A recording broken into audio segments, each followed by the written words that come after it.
ఓం నమో వేదాత్మకాయ వెంకటేశాయ రాఘవం కరుణాకరం మునిసేవితం సురవందితం జానకీవదనారవిందదివాకరం గుణభాజనం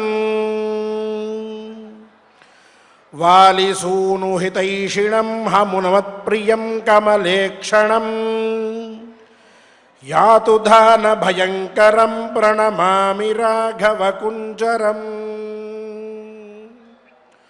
వాలిసూనుహితైషిణం హనుమత్ప్రియం కమలేక్షణం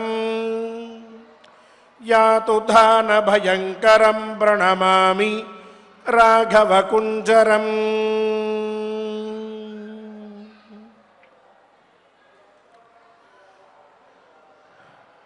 సప్తాచలాధీశ్వరుడైన శ్రీనివాస స్వామి వారి అనుగ్రహంతో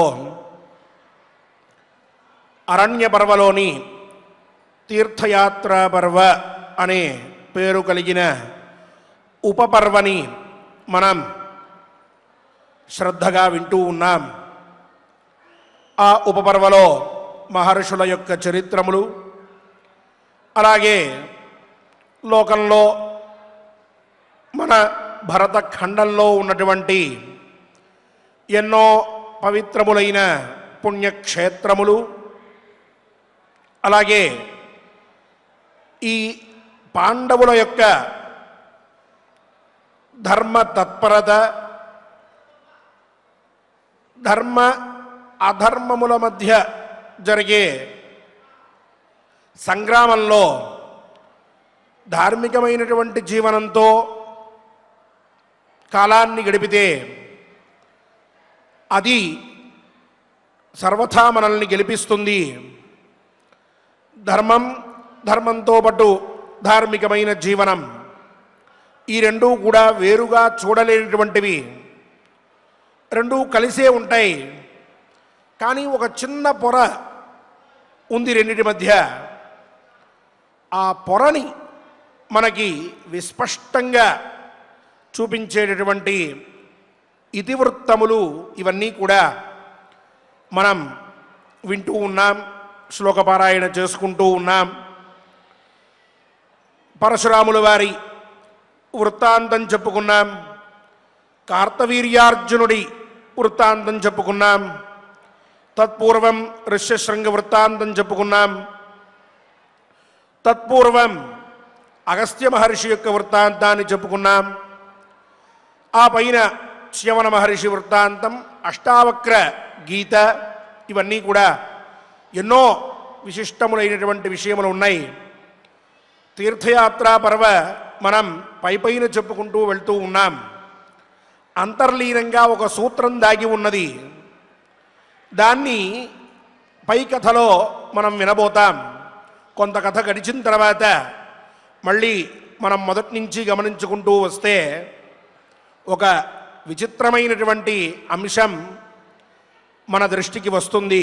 ఆనాడు అరణ్య పర్వ ఎందుకు జ్ఞానప్రదమైనటువంటిదో, ఇహలోకంలో సాధనా మార్గంలో ఉన్నటువంటి వారికి ఈ అరణ్య పర్వలోని వృత్తాంతాలకి ఈ కథకి దగ్గరి సంబంధం ఎటువంటిదో, సంసార జీవనంలో ఉండేటువంటి వారికి కానీ, లేదు తమ తమ ఆశ్రమాలకి సంబంధించి ఏ పని చేస్తున్నటువంటి వారికైనా, అతి సామాన్యుడి నుంచి మహోన్నతమైనటువంటి వ్యక్తి వరకు అందరికీ జీవితంలో ఏదో ఒక దశలో ఒక నిర్వేదం పుడుతూ ఉంటుంది, ఒక కష్టం కలుగుతుంది, ఒక బాధ వస్తుంది, శోకం కలుగుతుంది, దుఃఖం కలుగుతుంది. అటువంటి సందర్భంలో నిర్ణయాన్ని ఏ విధంగా తీసుకోవాలో మనకి జ్ఞానప్రదమైనటువంటి అరణ్య పర్వ తెలియజేస్తుంది. ఆ సన్నివేశాలు ఇంకా కొన్ని ఉన్నాయి, ఇప్పటికి కొన్ని చెప్పుకున్నాం. అవి కూడా పూర్తయిన తర్వాత అరణ్య పర్వని వేరొక విధంగా మనం వ్యాఖ్యానించుకోవలసిన అవసరం కూడా ఉన్నది. ఆ రోజు తొందరలో వస్తుంది. ఆనాడు విశిష్టమైనటువంటి అర్థాన్ని కూడా మనం స్వామివారి అనుగ్రహంతో చెప్పుకుందాం. ప్రకృతంలో ఈనాటి కథాశ్రవణంలో ముఖ్యమైనటువంటిది ఇక ధర్మరాజు దక్షిణ దిక్కుగా బయలుదేరి వెళ్ళాడు అని చెప్పుకున్నాం. ఆ పైన ధర్మరాజు ఏం చేశాడో, ఏ విధంగా పాండవుల యొక్క గమనం ఉన్నదో ఈనాటి కథాశ్రవణంలో మనం విందాం. ముందుగా ఆచార్యుల వారితో కలిసి సత్సంకల్పాన్ని ఆచరించుకుని ఆ పైన మనం కథాశ్రవణాన్ని చేద్దాం. ఓం నమో వెంకటేశాయ. విఘ్నేశ్వర ధ్యానం. నమస్తే గణనాథాయ గణానాం పతగే నమః. భక్తి ప్రియాయ దేవేశ భక్తేభ్యః సుఖదాయక. శ్రీనివాస ధ్యానం అనంత వేద సంవేద్యం నిర్దోషం గుణసాగరం అతీంద్రియం నిత్యముక్తం శ్రీనివాసం భజే నిశం. శ్రీకృష్ణ ధ్యానం వందే నవఘనశ్యామం పీతకౌశేయవాససం సానందం సుందరం శుద్ధం శ్రీకృష్ణం ప్రకృతేః పరం. వ్యాసధ్యానం వేదవ్యాసం స్వాత్మరూపం సత్యసంధం పరాయణం శాంతం జితేంద్రియక్రోధం సశిష్యం ప్రణమామ్యహం. అథ సంకల్పః. శ్రీమదాదివరాహ క్షేత్రే విరాజమానస్య జగద్రక్షణార్థమవతీర్ణస్య శ్రీమదఖిలాండకోటి బ్రహ్మాండనాయకస్య శ్రీవేంకటేశ్వర స్వామినః పరిపూర్ణానుగ్రహేణ సర్వేషాం భక్తజనానాం ఆదివ్యాధినివృత్తిద్వారా ఆయురారోగ్యైశ్వర్యాభివృద్ధ్యర్థం సర్వారిష్టనివృత్తిద్వారా సకలశ్రేయోభివృద్ధ్యర్థం ధర్మార్థకామమోక్షాఖ్య చతుర్విధ పురుషార్థసిద్ధ్యర్థం సమస్తపాపక్షయార్థం శ్రీపరమేశ్వర ప్రీత్యర్థం శ్రీమన్మహాభారతే వనపర్వణి యథాశక్తి అష్టాదశాధికశతతమోऽధ్యాయాन्तर्गत శ్లోకపారాయణం ఆచార్యముఖేన కరిష్యామహే. శ్రీకృష్ణ పరబ్రహ్మణే నమః.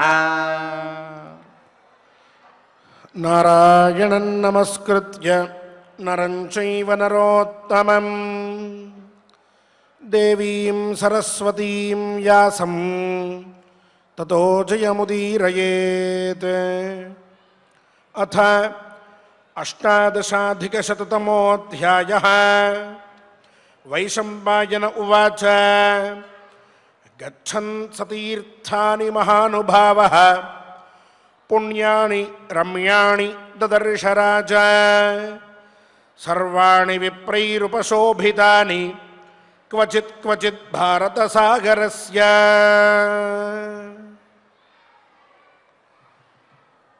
జనమేజయుడు వైశంపాయన మహర్షి చెప్తూ ఉన్న వృత్తాంతాన్ని శ్రద్ధగా వింటూ ఉన్నాడు. మహేంద్ర పర్వతం మీద భార్గవ రాముడు ఎంతో విశేషంగా చతుర్దశి నాడున తన తేజస్సుతో వెలుగొందుతూ ఉంటే ఆయన వృత్తాంతాన్ని మొత్తాన్ని తెలుసుకున్న ధర్మరాజు అత్యంత భక్తి శ్రద్ధలతో ఆయన్ని సమీపించి ఆయన్ని గౌరవించి ఆయన ఆశీస్సులని అందుకున్నాడు. సామాన్యంగా గంగానది పాపాన్ని పోగొడుతుంది అంటారు. వాస్తవమైన విషయం అది. చంద్రుడు అంటే చంద్రకిరణములు మన శరీరంలో ఉన్నటువంటి తాపాన్ని పోగొడతాయట.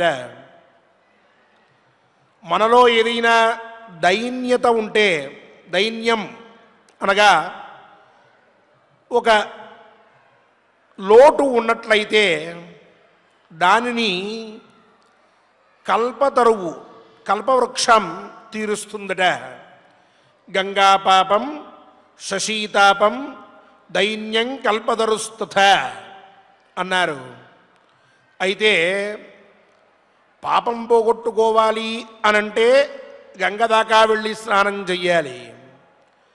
తాపం పోగొట్టుకోవాలి అనంటే చంద్రకిరణములు మన మీద పడేట్టుగా చేసుకోవాలి, వెన్నెల చక్కగా మన మీద కురిసేట్టుగా చేసుకోవాలి. మనలో ఉండేటటువంటి ఒక లోటు లేక ఓ పేదరికం దైన్యమైనటువంటి స్థితి పోవాలి అని అంటే కల్పవృక్షం అది ఇక్కడ లేదు, దాన్ని వెళ్ళి ఆశ్రయించాలి. మన వల్ల కాని పని కూడా అది. అయితే పాపం తాపంచ దైన్యంచ హంతి సజ్జన దర్శనం అని చెప్పారు. అంటే సత్పురుషులు వచ్చినప్పుడు, మహానుభావులు ఎవరైనా వచ్చినప్పుడు శుద్ధమైనటువంటి మనస్సుతోటి ఇతరులని ప్రేమతో అభిమానంతో ఆదరిస్తూ వారి క్షేమాన్ని కోరుకునేటువంటి వారు వచ్చినప్పుడు, లేక కులగురువులు వచ్చినప్పుడు అటువంటి వారిని తప్పక వెళ్ళి సందర్శించాలి, వారి దగ్గరికి వెళ్ళాలి, వారిని చూడాలి, వారి దర్శనం చేసుకుని రావాలి అని చెప్తూ ఉంటారు మన పెద్దలు. ఎంతోమంది ఎవరైనా మహాత్ములు వచ్చినా, పండితులు వచ్చినా, విద్వాంసులు వచ్చినా, లేక విశిష్టమైన వ్యక్తిత్వం కలిగినటువంటి వారు వచ్చినా వెళ్ళి వారిని కలిసి కొంతసేపు వారి దగ్గర గడిపి తిరిగి వస్తూ ఉంటారు. అనాదిగా మన సంప్రదాయంలో అదొక ముఖ్యమైనటువంటి పనిగా ఉన్నది.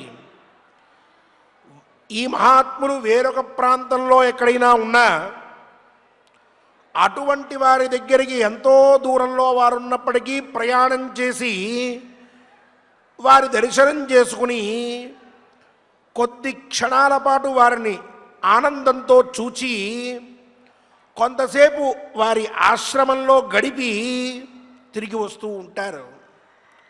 ఎందుకు వాళ్ళందరినీ వెళ్ళి దర్శనం చేసుకోవడం అంటే మూలం ఇదే.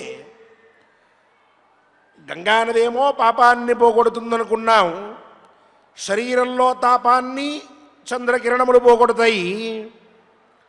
ఇక మనలో ఉండేటటువంటి దీనస్థితిని కల్పవృక్షం పోగొడుతుంది.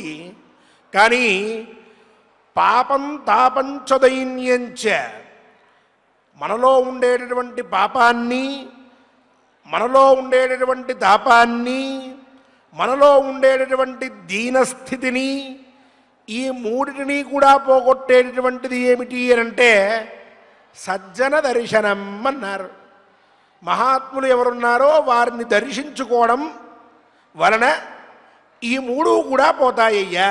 వారు మహాత్ములు గొప్పవారు, ఎంతో సాధన చేసి జీవితంలో ఒక ఉన్నతమైన స్థితిలో ఉన్నటువంటి వారు.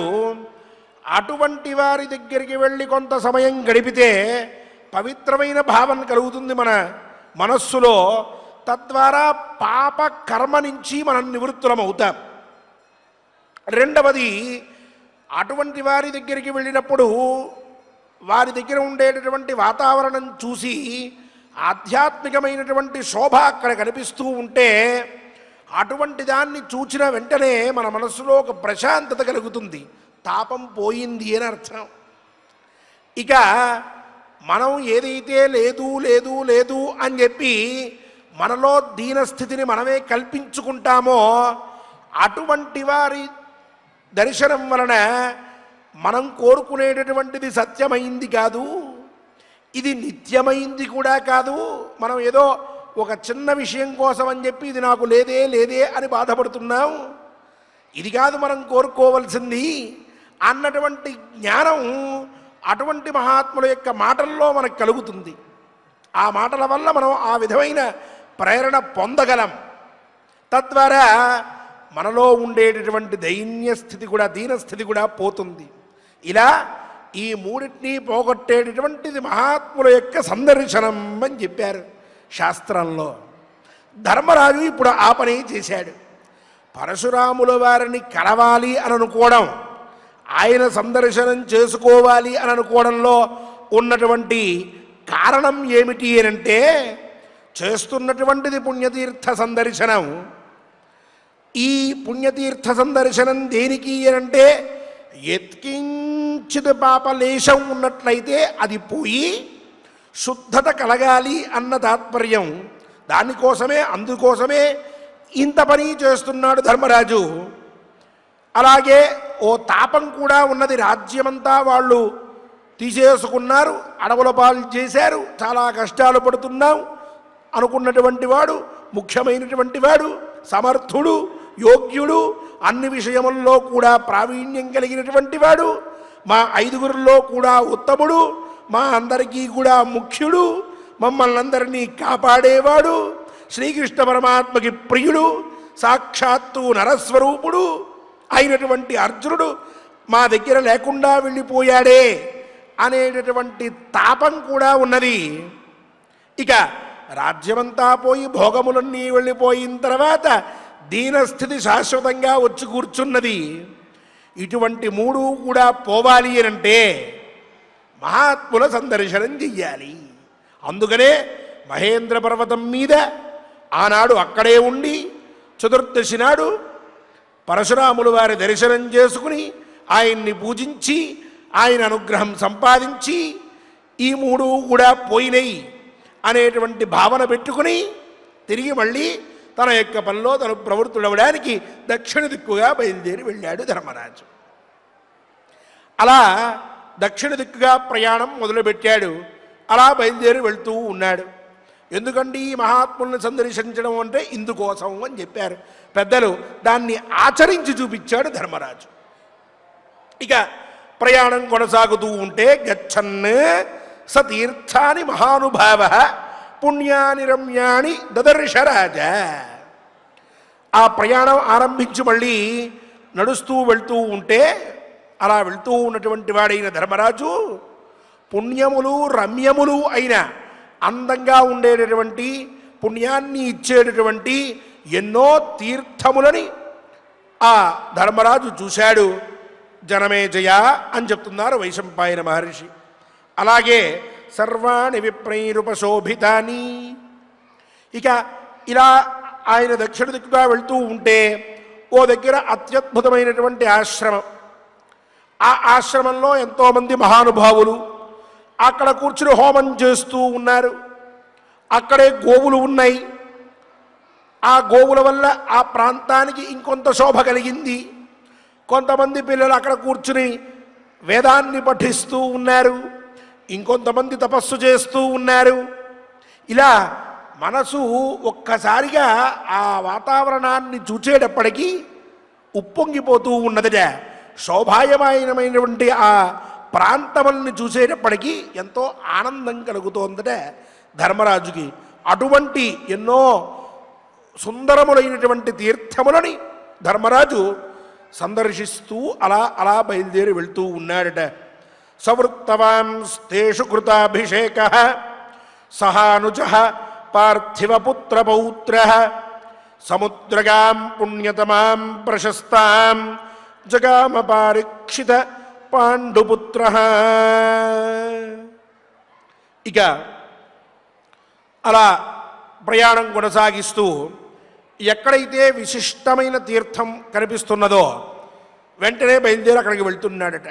వెళ్ళి ఆచారాన్ని పాటిస్తూ చక్కగా ఆ పుణ్యతీర్థంలో స్నానం చేసి దేవతలందరినీ కూడా పూజించి మళ్ళీ బయలుదేరి తన తమ్ముళ్ళతోటి ప్రయాణం ఆరంభించి ఇంకో పుణ్యతీర్థం కనిపిస్తే అక్కడ మళ్ళీ చేయవలసినటువంటి క్రియలన్నీ కూడా చేసి ఇంకో పుణ్యతీర్థానికి వెళ్తూ ఇట్లా ప్రయాణాన్ని కొనసాగిస్తూ చివరికి సముద్రంలో కలిసేటటువంటి ప్రాంతం ఏదైతే ఉన్నదో ప్రశస్త నది కలిసేటటువంటిది ఆ ప్రాంతం దగ్గరికి చేరాడట. సముద్రగా మహానదీ స్నాన అని చెప్పి సామాన్యంగా నదీ స్నానమే చాలా పుణ్యమైనటువంటిది. ఏ నది అయితే సముద్రంలోకి వెళ్ళి కలుస్తోందో అటువంటి నదిలో స్నానం చేయడం అనేటటువంటిది ఇంకా పవిత్రము అని చెప్పారు ధర్మశాస్త్రకారులు. అంతకంటే పుణ్యమేదండి అనంటే ఆ సముద్రంలోకి ఈ నది ఎక్కడైతే కలుస్తోందో ఆ ప్రాంతంలో చేయడం ఇంకా విశేషమన్నారు. అంతకన్నా విశేషమైనటువంటిది ఏమిటండి అనంటే సాక్షాత్తు సముద్ర స్నానమే అని చెప్పారు. ఇట్లా 4 అవస్థలు ఉన్నాయి పవిత్రతని చెప్పే విషయంలో. సామాన్యంగా నదీ స్నానం గొప్పది, సముద్రంలోకి వెళ్ళి కలిసేటటువంటి నదిలో స్నానం చేయడం ఇంకా గొప్పది. ఎక్కడైతే సముద్రంలో ఈ నది వెళ్ళి కలుస్తోందో ఆ ప్రాంతంలో చేయడం ఇంకా గొప్పది. సాక్షాత్తు సముద్ర స్నానం చేయడం అనేది ఇంకా గొప్పది. ఇలా ఇప్పుడు ఈ సముద్రంలోకి వెళ్ళి కలిసేటటువంటి ప్రాంతంలో ప్రశస్తా నదీ తీరంలో ధర్మరాజు తన తమ్ముడితో కలిసి తత్రాపి చాప్లుత్య మహానుభావః సంతర్పయామాస పితॄన్ సురాంశ్చ ద్విజాతిముఖ్యేషు ధనం విసృజ్య గోదావరీం సాగరగామగచ్చతు. ఇక అక్కడ ఆ నదీ స్నానం కూడా చేసుకుని తమ్ముళ్లతో కలిసి అక్కడ పితృదేవతలకి దేవతలకి అందరికీ కూడా తర్పణాలు విడిచిపెట్టి ఆ పైన అక్కడ ఎవరైతే మహాత్ములు ఉన్నారో అటువంటి వారందరికీ కూడా యథాశక్తిగా దక్షిణలు ఇచ్చి ఆ పైన సముద్రాన్ని ఆశ్రయించేటటువంటి సముద్రంలో కలిసేటటువంటిది అయిన గోదావరి నదికి చేరాడు. మన గోదావరికి వచ్చాడు ధర్మరాజు. ఒరిస్సాలో బయలుదేరాడని చెప్పుకున్నాం మొన్న. అక్కడి నుంచి ఒక్కొక్క తీర్థం చూసుకుంటూ గోదావరి నది దగ్గరికి వచ్చాడు. తతో విపాప్మా ద్రవిడేషు రాజన్ సముద్రమాసాద్య చ లోకపుణ్యం అగస్త్యతీర్థం చ మహాపవిత్రం నారీతీర్థాన్యథ వీరో దదర్శ. ఇక గోదావరి నదిలో స్నానం చేశాడు. చేసిన తర్వాత పవిత్రత పొందినటువంటి వాడై ద్రవిడేషు రాజన్ సముద్రమాసాద్య చ లోకపుణ్యం ద్రవిడ దేశంలో తిరుగుతూ ఉన్నాడట. ఇదంతా కూడా ఒకప్పుడు ద్రవిడ దేశమే. ఈ ద్రవిడ దేశం దాక్షిణాత్య ప్రాంతంలో చక్కగా ఆ ధర్మరాజు తన పర్యటన కొనసాగిస్తూ ఉన్నాడట. ఇక అలా వెళ్తూ చివరికి అగస్త్య తీర్థం అనేటువంటి తీర్థాన్ని, అలాగే నారీ తీర్థములు అని చెప్పి 5 ఉన్నాయి, ఆ నారీ తీర్థాలని కూడా దర్శించుకున్నాడట. ఈ నారీ తీర్థాలు అనంటే 5 అప్సరసలు ఉండేవారు. చాలా అందగత్తెలు, చక్కగా వారు తమ జీవనాన్ని గడుపుతూ ఉండేవారు. ఒకనాడు ఒక మునిశాపానికి వాళ్ళు గురయ్యారు 5 అప్సరసలు కూడా. ఆయన వారి మీద కోపంతో మీరు 5 కూడా ముసళ్ళగా మారిపోతారు అని చెప్పి శపించాడు. మొత్తానికి వాళ్ళు 5 కూడా మొసళ్ళు అయిపోయారు. అలా ఉండి కష్టాలు అనుభవిస్తూ ఉంటే అర్జునుడి వలన వాళ్ళకి శాప విమోచనం కలిగింది. అప్పటి నుంచి పంచనారీ తీర్థములు అని చెప్పి వాటిని అంటూ ఉండేవారు. ఆ 5 తీర్థములు కూడా అక్కడ ఉన్నాయి. అక్కడికి చేరారట. చేరి అక్కడ కూడా స్నానాదులు మొదలైనవన్నీ కూడా చేసుకున్నాడు. వాటిని కూడా దర్శించాడు. ఇక ఆ పైన తత్రార్జునస్యాగ్రధనుర్ధరస్య నిశమ్య తత్కర్మ నరైరశక్యం సంపూజ్యమానః పరమర్షి సంఘైః పరాముదం పాండుసుతః సలేభే సతేషు తీర్థేష్వభిషిక్తగాత్రః కృష్ణసహాయః సహితోనుజైశ్చ సంపూజయన్ విక్రమమర్జునస్య రేమే మహీపాలపతిః పృథివ్యాః. ఇక్కడ ఈ ప్రాంతంలో సంచరిస్తూ ఉన్నప్పుడు ధర్మరాజు అర్జునుడి యొక్క పరాక్రమాన్ని గురించి విన్నాడట.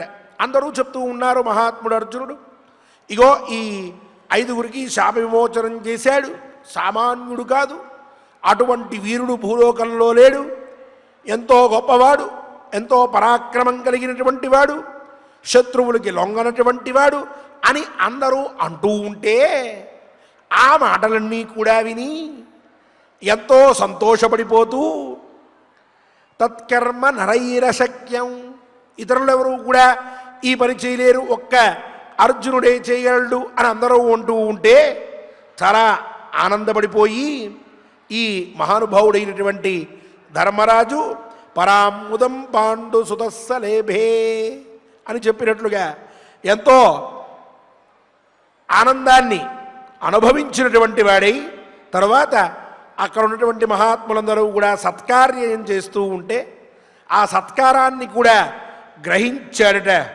ఆ పైన తన తమ్ముళ్లతోటి ద్రౌపదితోటి కలిసి ఆ 5 తీర్థాల్లో కూడా మునిగి అర్జునుడి యొక్క పరాక్రమాన్ని మళ్ళీ మళ్ళీ గుర్తు తెచ్చుకుంటూ ఆనందాన్ని అనుభవించాడట. ఆ పైన అక్కడ స్నానం చేసిన తర్వాత తతఃసహస్రాణి గవాం ప్రదాయ తీర్థేషు తేష్వంబుధరోత్తమస్య హృష్టస్సహ భ్రాతృభిరర్జునస్య సంకీర్తయామాస గవాం ప్రదానం. ఆ సముద్ర తీర్థాల్లో అర్జునుడు పూర్వం 1000 గోవుల్ని దానం చేశాడట. ఆ విషయం ఎవరో చెప్పారు ధర్మరాజుకి. అది తెలుసుకున్నాడు. తెలుసుకుని ఇక సంతోషం పట్టలేక అర్జునుడు సహస్ర గోదానాన్ని చేశాడు. ఎంతో ఆనందం కలుగుతోంది నాకు, ఎంతో మంచి పని చేశాడు అంటూ పునఃపునః సంకీర్తయామాస గవాం ప్రదానం, గోదానాన్ని పునఃపునః ఆయన పొగిడాడట ధర్మరాజుల వారు. ఆ పైన సతాని తీర్థాని చ సాగరస్య పుణ్యాని చాన్యాని బహూని రాజన్ క్రమేణ గచ్చన్ పరిపూర్ణకామః శూర్పారకం పుణ్యతమం దదర్శ. ఇక అలా ఇతర తీర్థములను కూడా సందర్శిస్తూ వెళ్ళినటువంటి ధర్మరాజు పరమ పవిత్రమైనటువంటి కోరిన కోరికలని అన్నిటినీ కూడా తీర్చేదైనటువంటి శూర్పారక తీర్థం అనేటటువంటి తీర్థాన్ని సందర్శించాడట. తత్రోదధేః కంచిదతీత్య దేశం ఖ్యాతం పృథివ్యాం వనమాససాద తప్తం సురైస్తత్ర తపః పురస్తాత్ ఇష్టం తథా పుణ్యపరైర్నరేంద్రైః. ఇక సముద్రంలో ఉండేటటువంటి కొంత భాగాన్ని దాటి ఇక భూమండలంలోనే ప్రఖ్యాతి చెందినటువంటి గొప్పదైనటువంటి వనాన్ని ఒకదాన్ని చేరుకున్నాడట. పూర్వకాలంలో దేవతలందరూ ఆ వనంలో యజ్ఞాలు చేశారు, తపస్సులు చేశారు. ఎంతోమంది పుణ్యాత్ములైనటువంటి రాజులు యజ్ఞయాగాదులు కూడా చేశారు.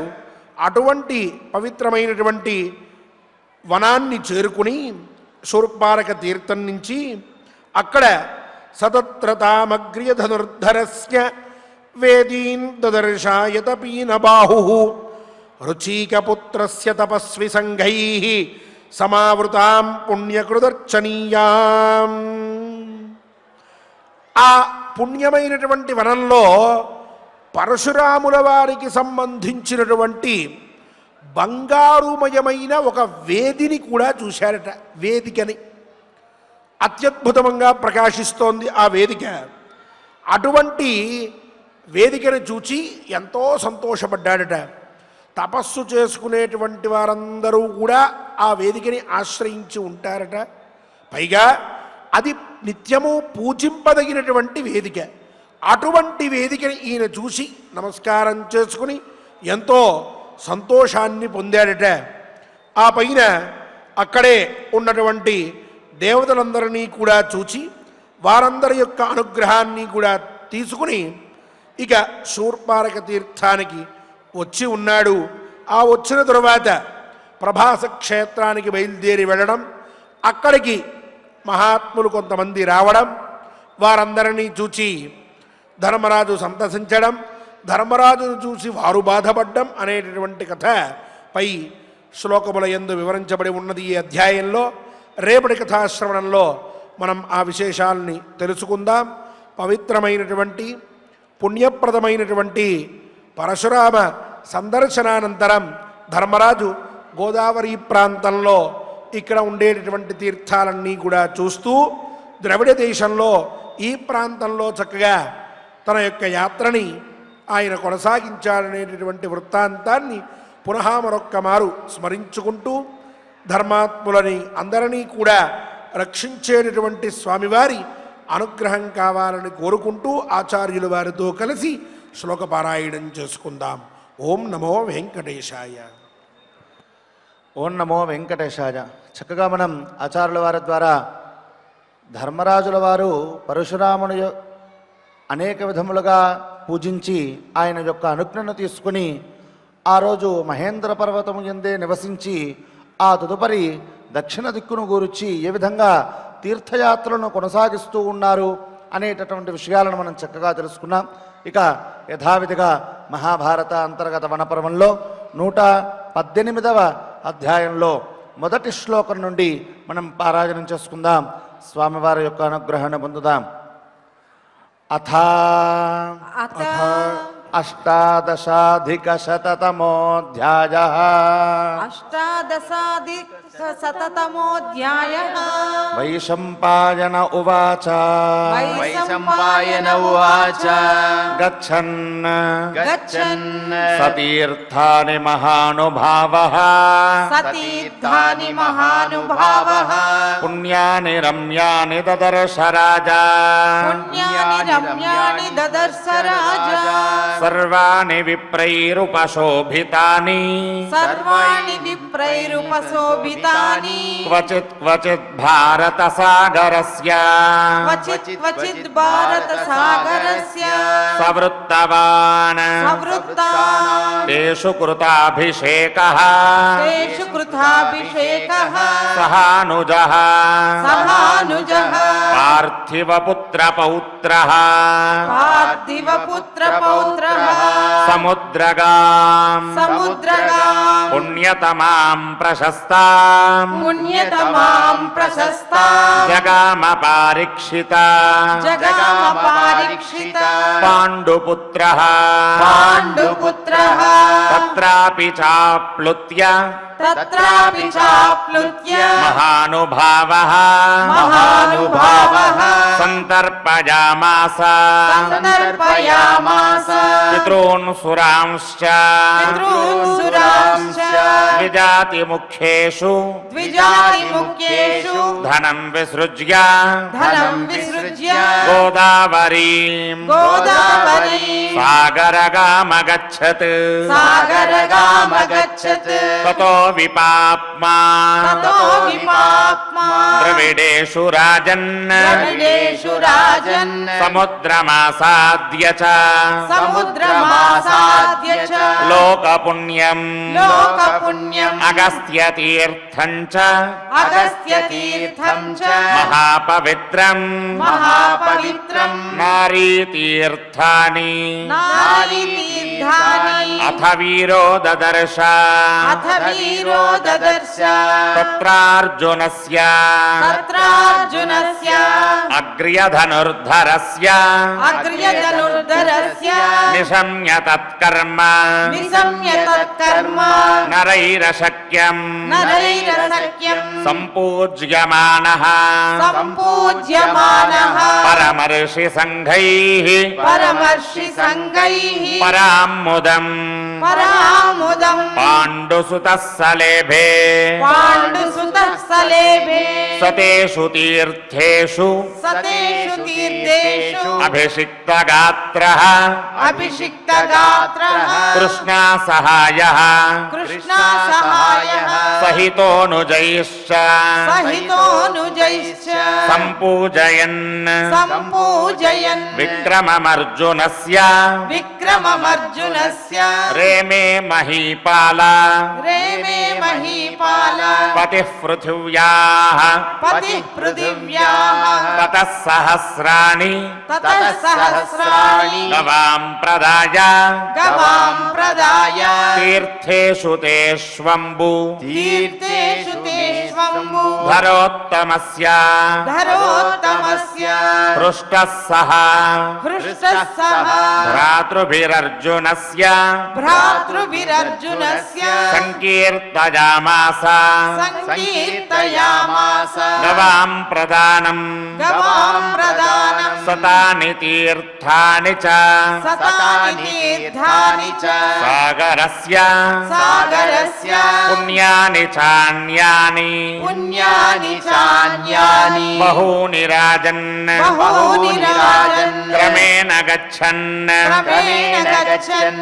परिपूर्णकामः परिपूर्णकामः शूर्पारकम् शूर्पारकम् पुण्यतमं ददर्श पुण्यतमं ददर्श तत्रोदधेः तत्रोदधेः कञ्चिदतीत्यदेशम् कञ्चिदतीत्यदेशं ख्यातं पृथिव्याम् ख्यातं पृथिव्या वनमाससाद वनमाससाद तप्तं सुरैस्तत्र तप्तं सुरैस्तत्र तपः पुरस्तात् तपः पुरस्तात् इष्टं तथा विशितं तथा पुण्यपरैर्नरेन्द्रैः पुण्यपरैर्नरेन्द्रैः सतत्रताम् सतत्रता अग्र्यधनुर्धरस्य अग्र्यधनुर्धरस्य वेदीं ददर्श वेदीं ददर्श वेदीं ददर्शाय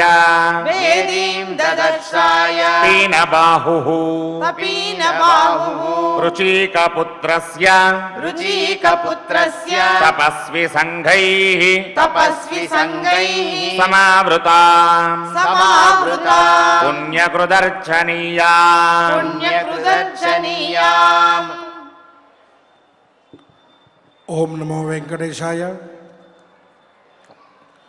శ్రీమాన్ సుబ్రహ్మణ్యం గారు మరియు ఇతర అన్నమాచార్య ప్రాజెక్ట్ కళాకారులతో కలిసి ఏకాదశి విశిష్టమైనటువంటి తిథి, పైగా నరనారాయణులు ఇద్దరూ కూడా ఏ విధంగా అయితే భారత పారాయణం వల్ల సంతుష్టులవుతారో, శివకేశవులిద్దరూ కూడా కార్తీక మాసంలోని ఏకాదశి రోజున చేసేటటువంటి జపధ్యాన అర్చన హోమాదుల చేత సంతృప్తి పడతారు అని పురాణములు చెప్తూ ఉన్నాయి.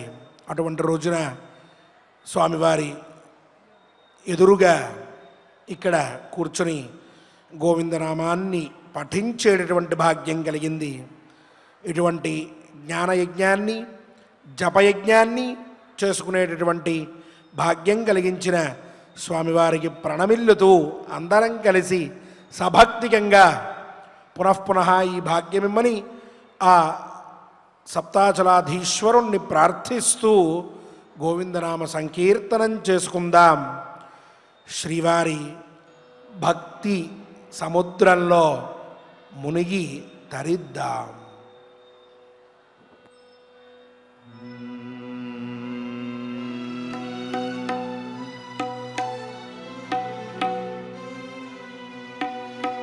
వెంకటరమణ గోవింద సంకటహరణ గోవింద గోవింద హరి గోవింద వెంకటరమణ గోవింద శ్రీనివాస గోవింద శ్రీ వెంకటేశ గోవింద భక్తవత్సల గోవింద భాగవత ప్రియ గోవింద నిత్య నిర్మల గోవింద నీలమేఘ శ్యామ గోవింద పురాణ పురుష గోవింద పుండరీకాక్ష గోవింద నందనందన గోవింద నవనీత చోర గోవింద పశుపాలక శ్రీ గోవింద పాప విమోచన గోవింద దుష్ట సంహార గోవింద దురిత నివారణ గోవింద శిష్ట పరిపాలక గోవింద కష్ట నివారణ గోవింద గోవింద హరి గోవింద గోకులనందన గోవింద గోవింద హరి గోవింద గోకులనందన గోవింద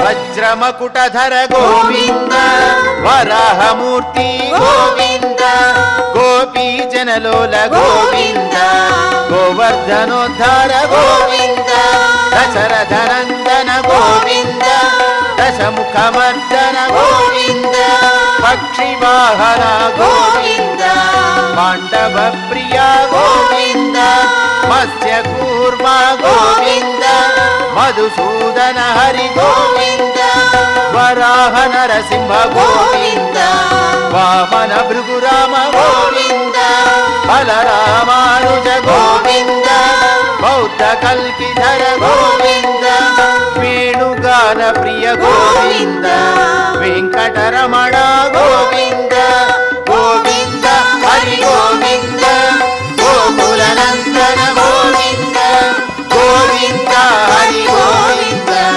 గోకులనందన గోవింద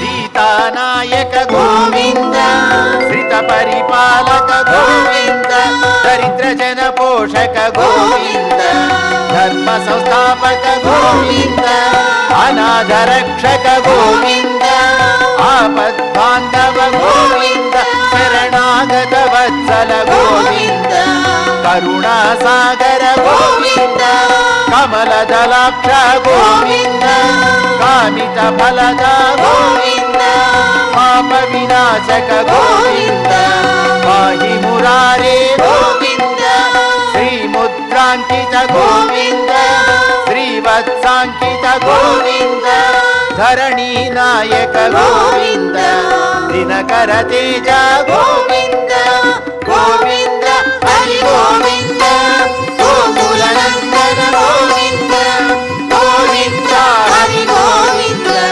గోకులనందన గోవింద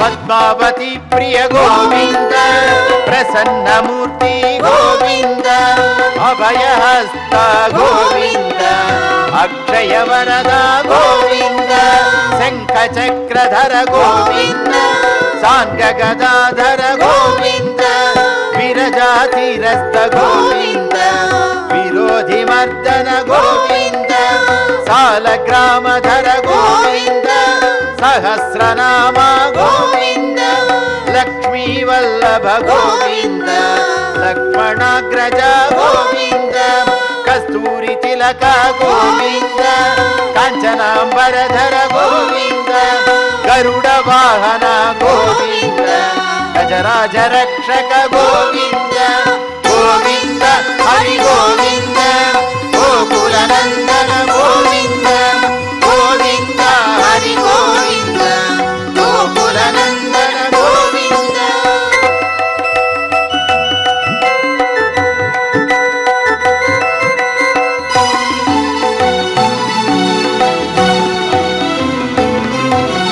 వానర సేవిత గోవింద వారధి వందన గోవింద సప్తగిరీశ గోవింద ఏకస్వరూప గోవింద శ్రీరామకృష్ణ గోవింద రఘుకులనందన గోవింద ప్రత్యక్ష దేవ గోవింద పరమదయాకర గోవింద వజ్ర కవచధర గోవింద వైజయంతి మాల గోవింద స్ఫటికసులవాడ గోవింద వసుదేవతనయ గోవింద బిల్వపత్రార్చిత గోవింద భిక్షుక సంస్కృత గోవింద శ్రీపుంరూప గోవింద శివకేశవమూర్తి గోవింద గోవింద హరి గోవింద గోకులనందన గోవింద గోవింద హరి గోవింద గోకులనందన గోవింద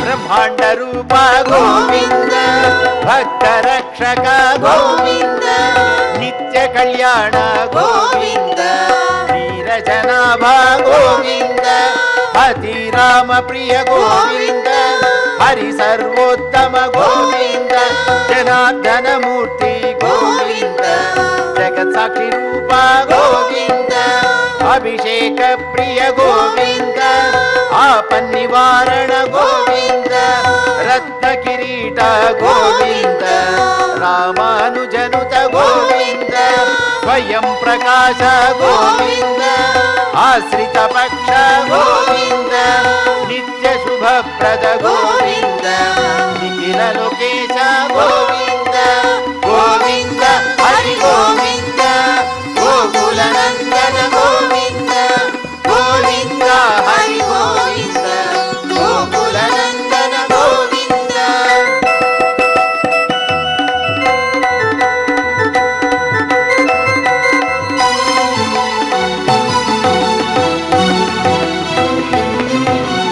ఆనంద రూప గోవింద ఆద్యంతరహిత గోవింద ఇహ పరదాయక గోవింద ఇభరాజ రక్షక గోవింద పరమదయాళో గోవింద పద్మనాభ హరి గోవింద తిరుమల వాస గోవింద తులసీ వనమాల గోవింద శేష సాయినే గోవింద శేషాద్రి నిలయ గోవింద మత్స్యావతార గోవింద ఏడుకొండలవాడ గోవింద గోవింద హరి గోవింద గోకులనందన గోవింద గోవింద హరి గోవింద గోకులనందన గోవింద గోవింద హరి గోవింద గోకులనందన గోవింద గోవింద హరి గోవింద గోకులనందన గోవింద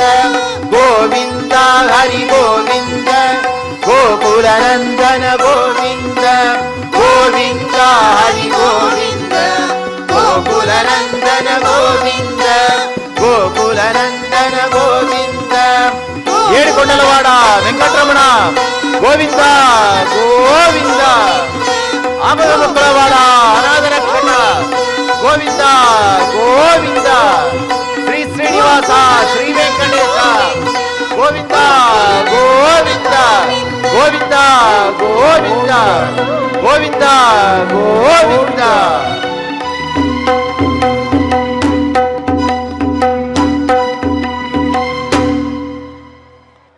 ఓం నమో వెంకటేశాయ. క్షమా ప్రార్థనాదులతో స్వామివారిని ప్రార్థిద్దాం. మంగళాశాసనంతో పారాయణాన్ని ముగించుకొని శ్రీవారి ఆశీస్సురుని పొందుదాం. అథ క్షమా ప్రార్థనా యదక్షరపదభ్రష్టం మాత్రాహీనం జగద్భవేత్ తత్సర్వం క్షమ్యతాం దేవ నారాయణ నమోస్తుతే. అథ లోకక్షేమ ప్రార్థనా స్వస్తి ప్రజాభ్యః పరిపాలయంతాం న్యాయేన మార్గేణ మహీం మహిషాః గోబ్రాహ్మణేభ్యః శుభమస్తు నిత్యం లోకాః సమస్తాః సుఖినో భవంతు. అథ భగవత్సమర్పణం కాయేన వాచా మనసేంద్రియైర్వా బుద్ధ్యాత్మనా వా ప్రకృతే స్వభావాత్ కరోమి యద్యత్ సకలం పరస్మై నారాయణాయేతి సమర్పయామి. అథ మంగళం శ్రియః కాంతాయ కళ్యాణ నిధగేర్థినాం శ్రీవేంకట నివాసాయ శ్రీనివాసాయ మంగళం.